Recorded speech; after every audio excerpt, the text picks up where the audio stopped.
Horatio Spafford was a successful lawyer in Chicago in the late 1800s. He had built a strong practice, and he had amassed a great fortune in real estate as well. But his life was not without some tragedy as well. He lost a son when he was 2 years old. And then in 1871, there was the Great Chicago Fire, in which he lost most of his fortune. Most everything he had in real estate was lost in the fire, just totally destroyed and gone.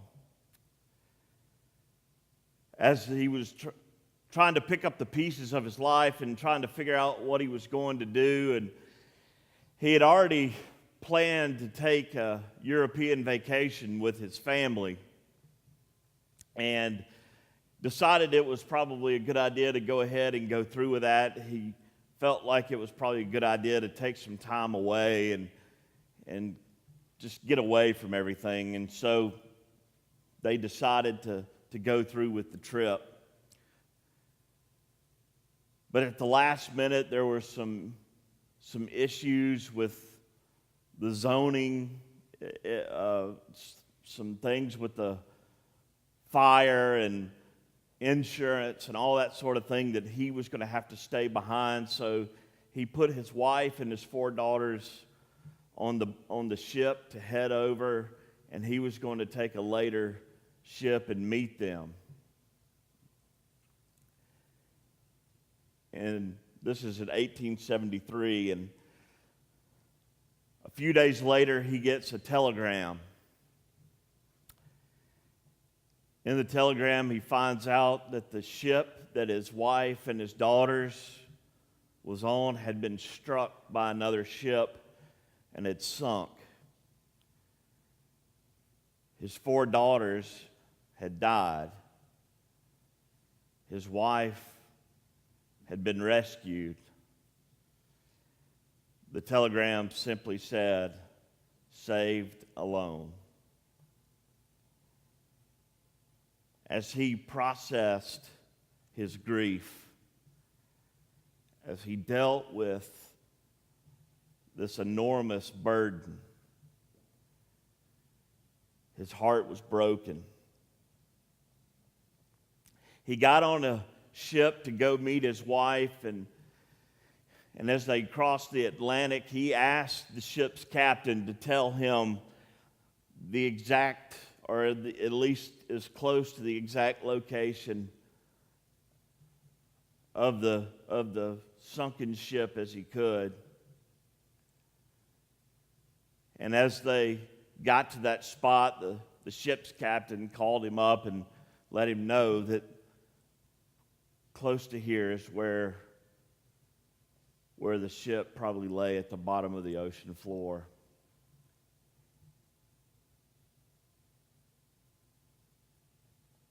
It's at that time that he began to pen the words to the song, "It is well." It is well. See, it is well is not saying that life does not hurt. It is well is not saying that tragedy doesn't take a toll. It is well doesn't mean that you can't handle another step in the process. I'm not just telling you this. I'm not just telling you what the songwriter wanted us to learn. I'm just telling you that it is well isn't just words. It's a lesson. It's a cry.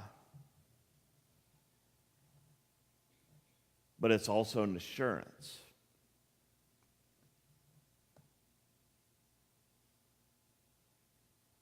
Others have cried out to God in written word and in song. The Apostle Paul in Philippians, the 4th chapter, he writes this. He says, "And the peace of God, which transcends all understanding, will guard your hearts and your minds in Christ Jesus." The Apostle Paul writes that as he sits in prison, as he faces execution. Not from the comfort of a villa overlooking the beach or while he's trying to think of a cool quote to put on Instagram or on his Facebook page. This is real life. This is his life. This is imminent danger. This is suffering. This is the threat of death.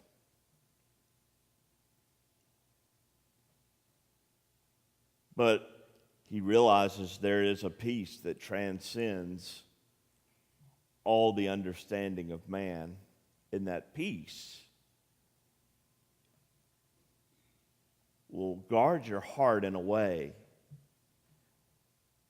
that we can't understand, and guard your mind in a way that we can't understand. That Jesus can take care of us in a way that goes far beyond anything that we could ever imagine.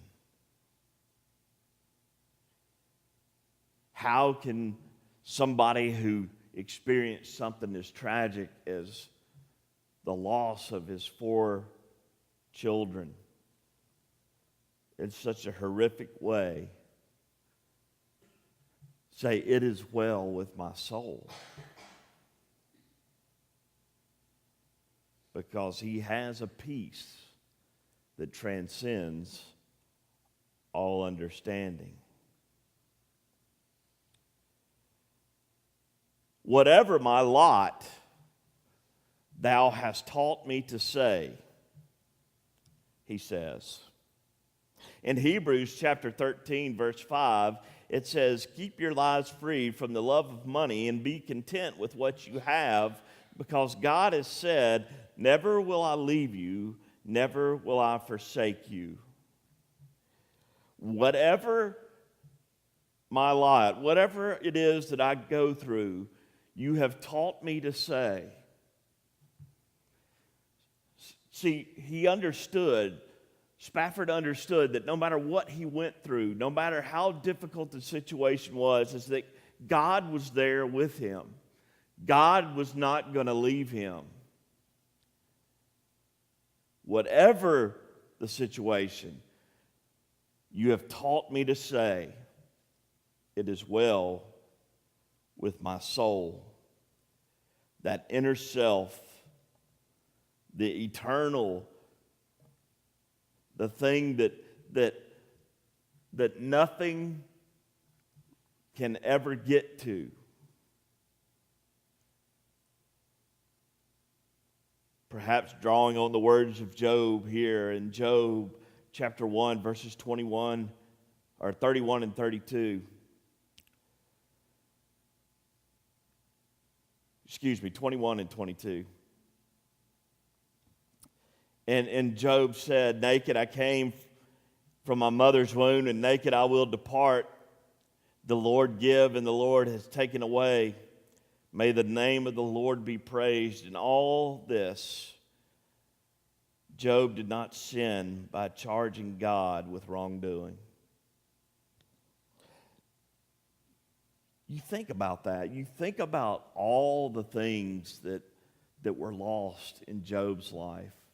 All the things that are lost in Spafford's life. All the things that have been lost. And yet, it is well with my soul.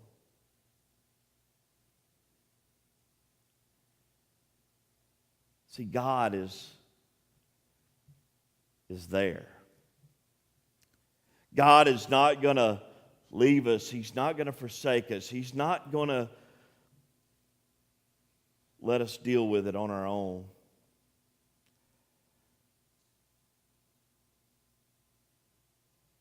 It's not easy, but He's there. The pain, the anguish, the heartache of this life sometimes can seem unbearable. But God is there to help us, to guide us, to direct us. We are never alone.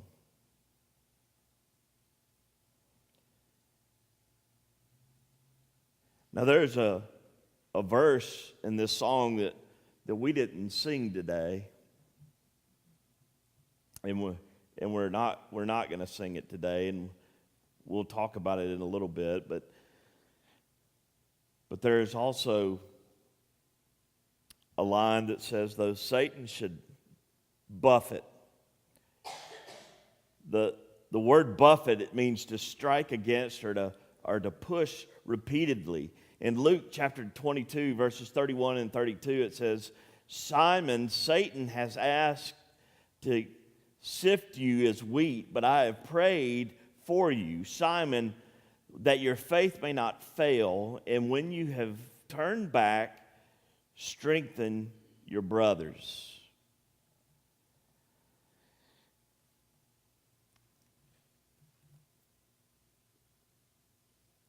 We have to understand that Satan's coming after us. There's pushback from this world. The pushback is strong, and the pushback is hard, and the pushback is constant. But understand that we are not having to deal with this by ourselves. The anguish and the difficulty and the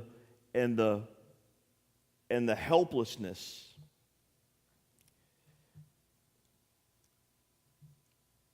we're going to fall if we're on our own. If it's us versus Satan, we lose every time. There's not a doubt. If it's just us versus Satan, we lose every time. We're not powerful enough to stand up against him. We don't have what it takes. He's stronger than us. He can't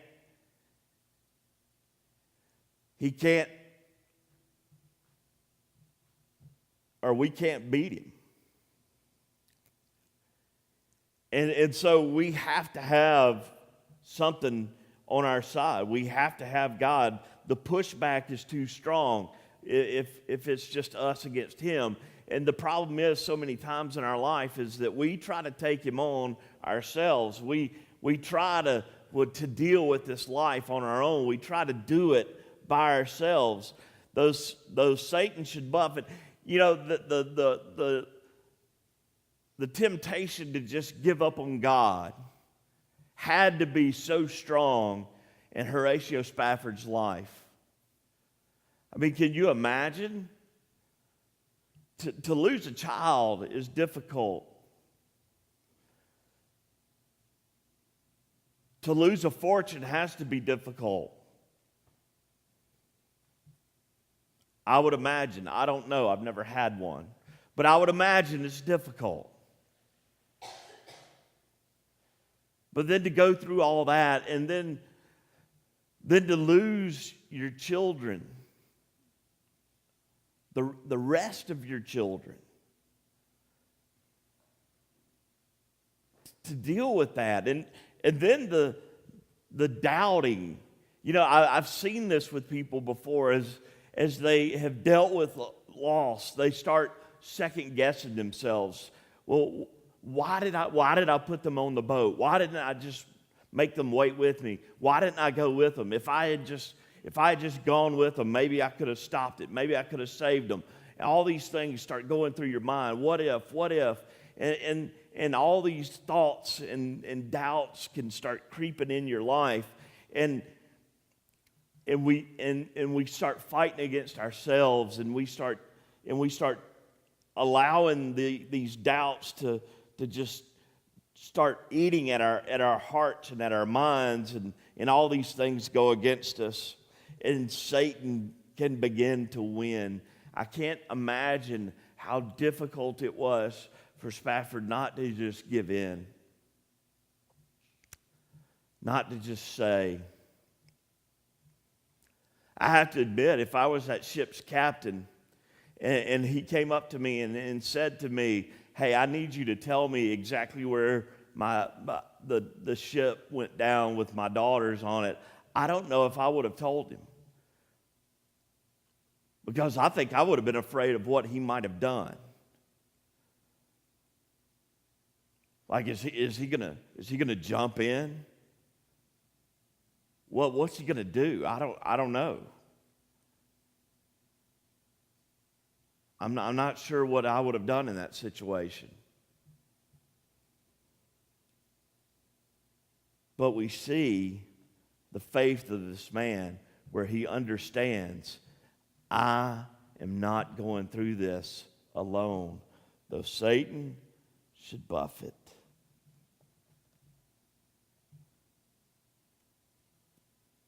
Let this blessed assurance control. Now, we start getting to the meat of the matter. It is well with my soul. The message of the song is how we get to the place. Let this blessed assurance control. Assurance. I want us to look at the word assurance. Assurance is this word. It's a positive declaration intended to give confidence.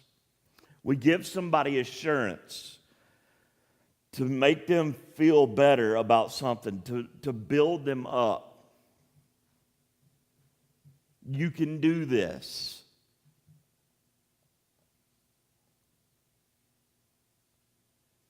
You know, I love watching Krista work with Sydney on her homework, because Sydney,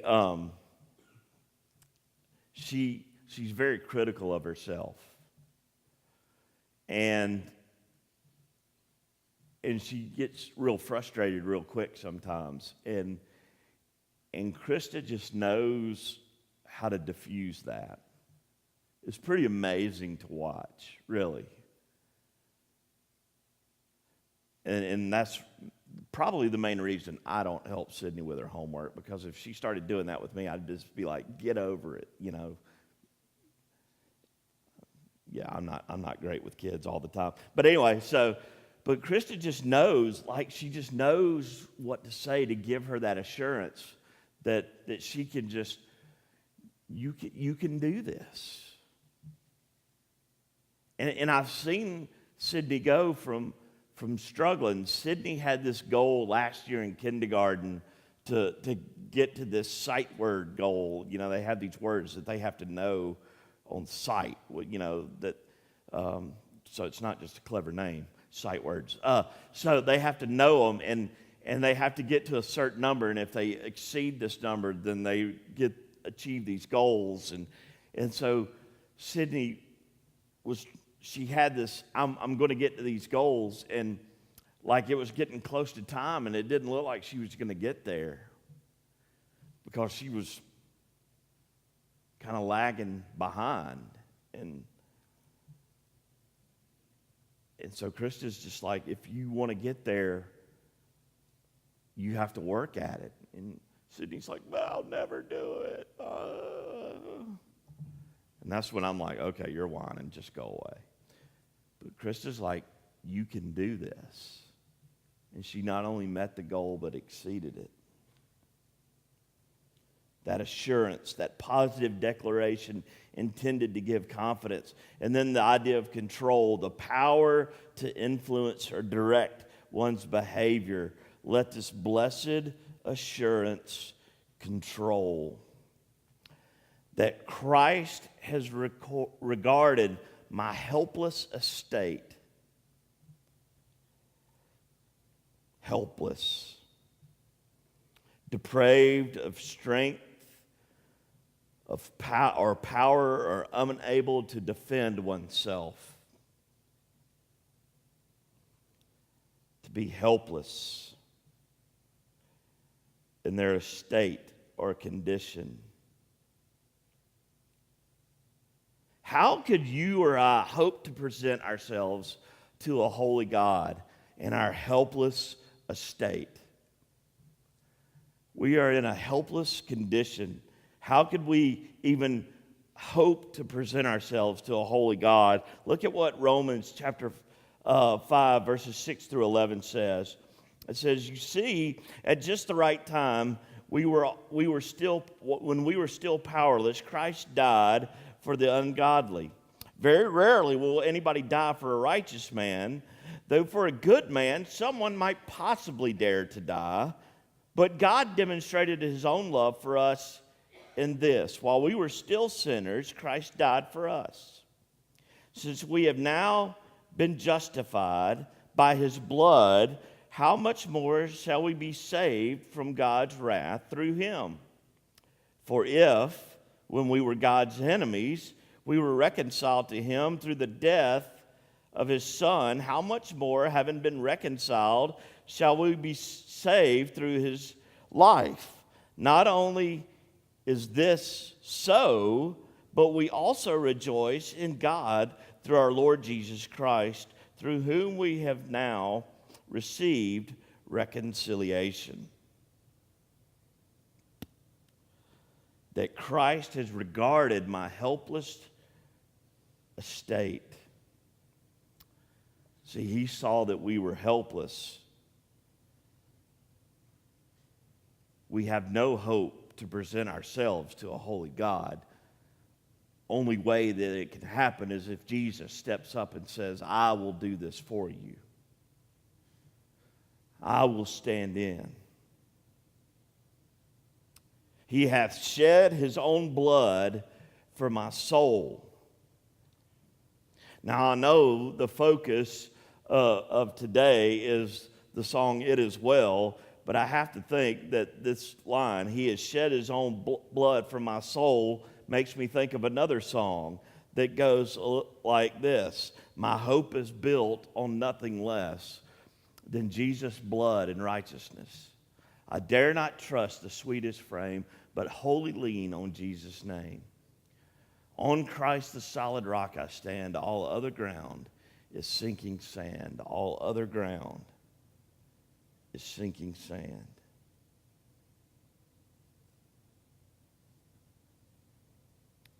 In Psalm chapter 62, verses 5 through 8, it says, find rest, O my soul, in God alone. My hope comes from him. He alone is my rock and my salvation. He is my fortress. I will not be shaken. My salvation and my honor depend on God. He is my mighty rock, my refuge.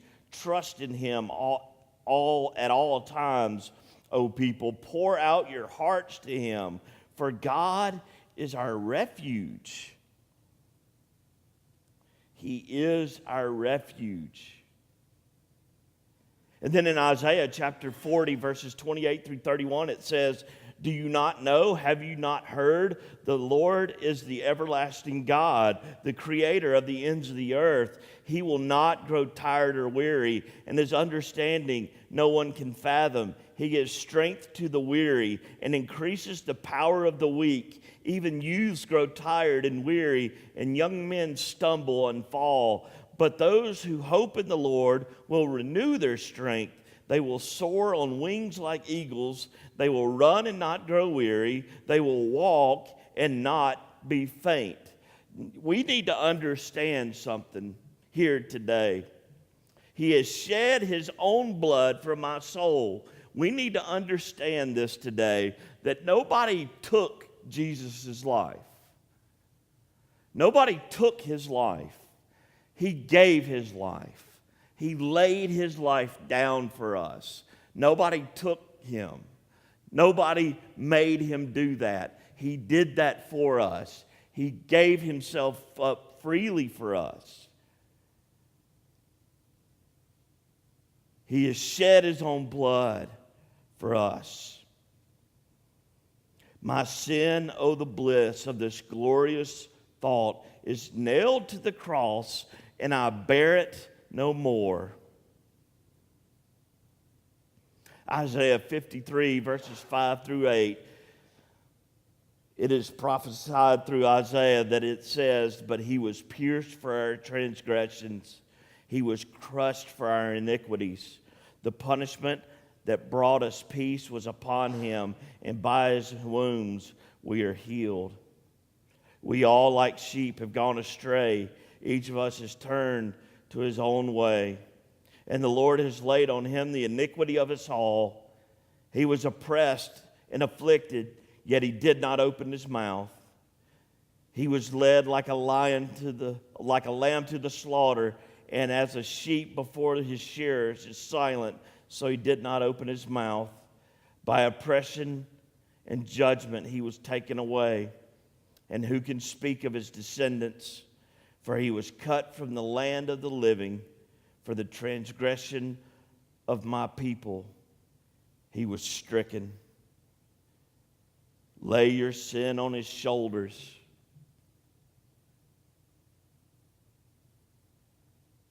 I cannot bear my own sin, and neither can you. And I do not have to, and you do not have to, because of Jesus. In verse 12 of Isaiah 53, it says, "Therefore I will give him a portion among the great, and he will divide the spoils with the strong, because he poured out his life unto death and was numbered with the transgressors. For he bore the sin of many and made intercession for his transgressors."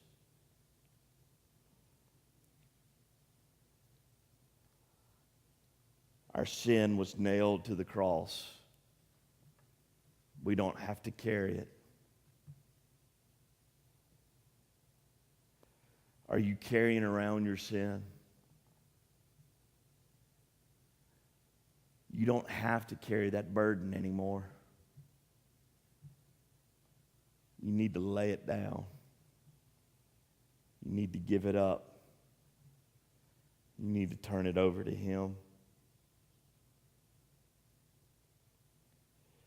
Blessed hope, blessed rest for my soul.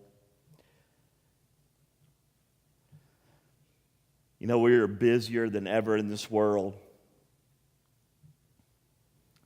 People are busy all the time, just moving.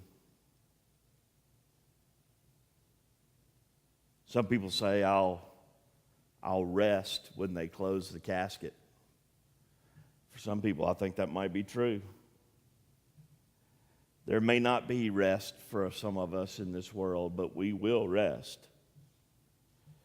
Matthew 11:28 says, "Come to me, all you who are weary and burdened, and I will give you rest." Listen, at some point your body will tell you, "I'm not going any further." You can try to be as tough as you want to, and you can try to go as far as you want to go, but at some point your body will just shut down and you will get rest, whether you want to or not.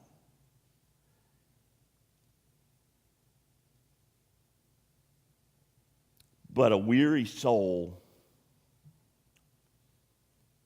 is something different.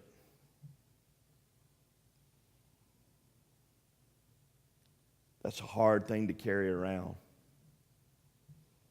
I see a lot of people trying to do it, though. We're carrying around stuff we're not designed to carry around. You know, I read this study a few years ago. It was talking about how all these kids were destined to have all these back problems later on in life because of carrying all these books in their book bags and carrying all this weight. And so I don't know if any of you remember, it became a fad there for a while to have these little rolling book bags. And now they've outlawed them. I guess the kids figured out how to weaponize them or something. I don't know. But but they've outlawed them. But they were talking about how, that kids just weren't designed to carry as much weight as they were carrying in these things. It was too much for them. Some of us are trying to carry too much. We're trying to carry stuff that we weren't designed to carry. We're trying to deal with stuff that we're not designed to deal with. And it's time for us to turn it over to God. It's time for us to find the rest for our soul so that we can look forward to the fact of the day, and the Lord will haste the day when my faith shall be sight. And Lord, haste the day when my face shall be sight, and the clouds be rolled back as a scroll. The trump shall resound, and the Lord shall descend. Even so it is well with my soul. He is coming back, people. He is coming back, and it is real, and it is part of his promise. Revelation 22:12, behold, I am coming soon. My reward is with me, and I will give it to everyone according to what he has done. What he has done comes down to this. Have we followed Jesus? Have we followed Jesus with our lives? Have we given our lives to him? Have we followed him? And have we entrusted ourselves to him? Have we entrusted our soul? Have we given ourselves fully over to him? If we have, then we look forward to his return. It's funny, there's all these movies and television shows about the end of the world and how that's going to happen, and zombie apocalypses and all these sorts of things, and all these things that'll happen, and people speculating how the world's going to end, and how it's just people are scared, and there's people that are just making millions and millions of dollars off of this. I have a family member. I'm not going to say who it is because they might listen to this sermon online, and I don't want to embarrass them. But I have a family member that got busted by their spouse. They were buying survival stuff online and hiding it in a closet in the house. They were like, we're going to be ready for the zombie apocalypse one day. And they were like, what are you doing? And so they deleted their Amazon account or whatever and said, you got to get off the internet. But as Christians, we should look forward to the day. And Lord, haste the day. Come on back, God. Jesus, we're looking forward to this. We're looking forward to you coming back. In fact, if you want to come back today, right now, that's fine with me. Don't wait. I remember being younger and immature and thinking, I've got some life to live, God. I need you to hold on for a little bit. I have some things I want to do, some things I want to see,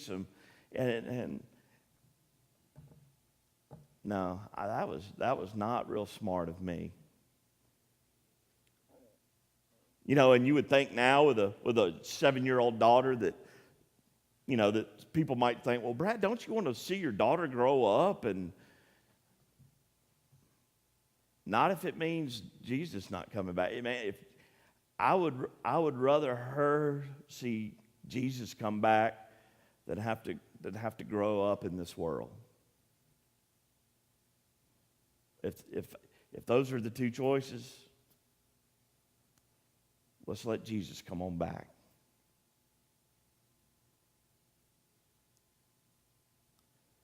But until he does, I'm hopefully going to raise her to love him with all of her heart, mind, soul, and strength.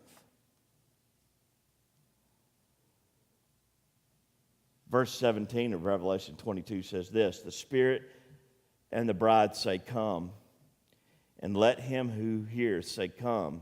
Whoever is thirsty, let him come. And whoever wishes, let him take the free gift of the water of life. And Lord, haste the day when my face shall be sight, the clouds be rolled back as a scroll, the trump shall resound, and the Lord shall descend. Even so, it is well with my soul.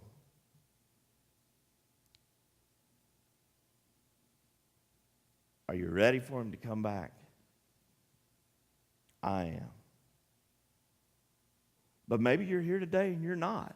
And if you're not, then that's why we have this time of decision, to give you the opportunity to make yourself ready, to accept this opportunity, to have this peace that passes that understanding, to have it well with your soul. Make it well.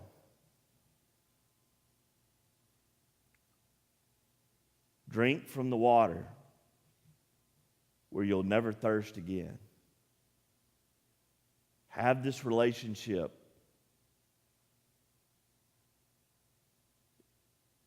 It is well. It is well with my soul.